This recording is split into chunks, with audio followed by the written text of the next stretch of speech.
Namaskar. Today I'd like to talk about yoga's ecological principles for saving our planet. More than any other event of this generation, the coronavirus pandemic has shaken up the collective mind of humanity. It's causing us to rethink how we live and how we share the resources of our Mother Earth. My master used to say, out of bad, something good always comes. So let's look at this coronavirus and see what positives we can take away from it to create a better planet.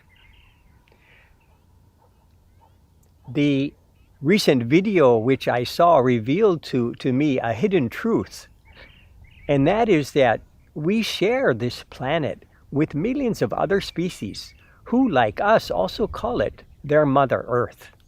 So whether it was the penguins walking in the empty halls of Chicago's main aquarium, or the geese that were trotting across the runway of Israel, airstrip of Israel, or the dolphins that were swimming again on the coast of Italy, swans had returned to the canals of Venice, which were completely clean, or the sea otters, which were sunbathing in the parks in Singapore.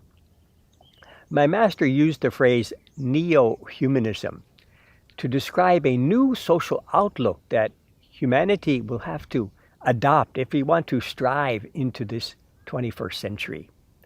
And Neo-Humanism is humanism newly explained. In other words, to extend our love and our care beyond the human species to include animals, plants, even non-living beings.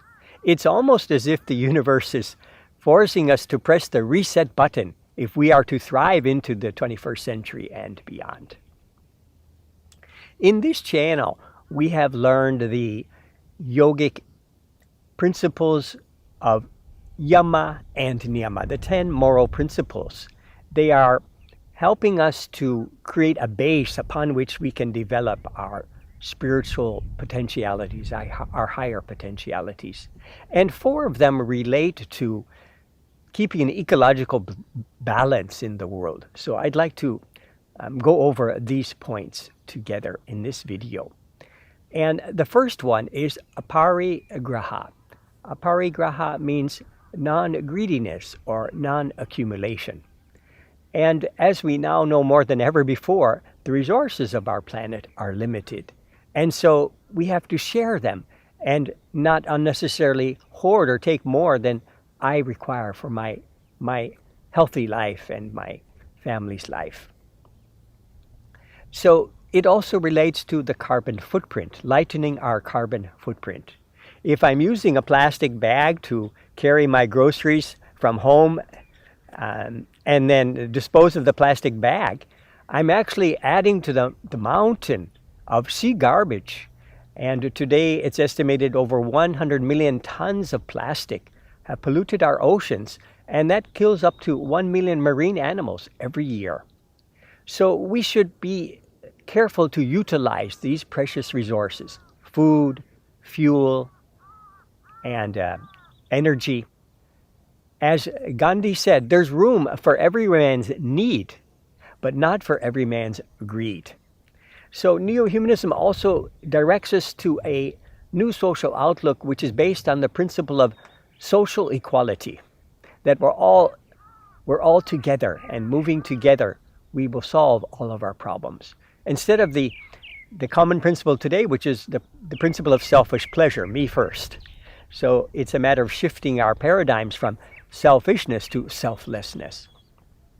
Here where I live in South Korea, my language teacher taught me the first word that I should learn in Korean is uri. And uri means we. So it's this sense of shared responsibility which has helped South Korea very much to overcome the threat of the coronavirus. The second principle is santosha. Santosha means mental contentment. And santosha and aparigraha, they actually go together. So when I'm content with what I have, I don't have so many wants that I really don't need. So here, a good formula to follow is need minus want is equal to happiness. So by only utilizing what I need and not increasing my wants, I'm very happy with what I have to live. So here also the practice of meditation, going inside, trying to feel that inner peace within us, it actually helps us to reduce our external wants. As my colleague had explained in an earlier video, 5 of the recent flus have come from animal sources, whether it was the bird flu from birds and poultry in 1997, or it was the SARS in 2003 from small mammals in China, or it was the swine flu, which comes from influenza found in pigs in the United States in 2009, or the MERS flu, which came from the camels of the Middle East in 2012. And perhaps the most famous was the mad cow disease, which afflicted millions of cows in the UK in the 1980s and killed also some human beings as well. So the third principle, yoga's third principle, the yogis call it ahimsa. It means out of a respect for all life, we eat lower on the food chain. And that means, of course, a vegetarian diet, which more and more research shows it is extremely good for our health. And also very good for the health of our planet because it uses much less resources than a meat-based diet in terms of water, energy, land, soil, and so on. And thirdly, it also saves the innocent lives of 200 million animals that are slaughtered every day just to satisfy our taste buds. So I know for many people this is a hard shift to make, but actually it seems the universe is pointing us in this direction. And if we look at the words carnivorous and coronavirus, they're actually composed of the same letters, spelled in different way. So I think that's quite a clear hint to us. And lastly, the practice of the meditation. In the niyamas, the last of the niyamas, it's called Yama Pranidhana, to associate or take the refuge of that universal, infinite, supreme consciousness.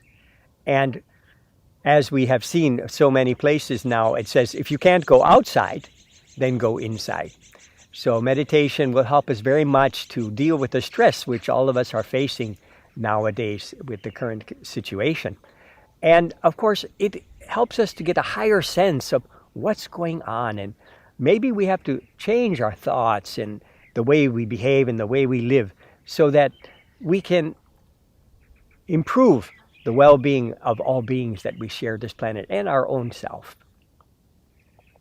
You know, poison, it can be used in 2 ways. Of course, it can kill. But in microscopic doses, it also can cure.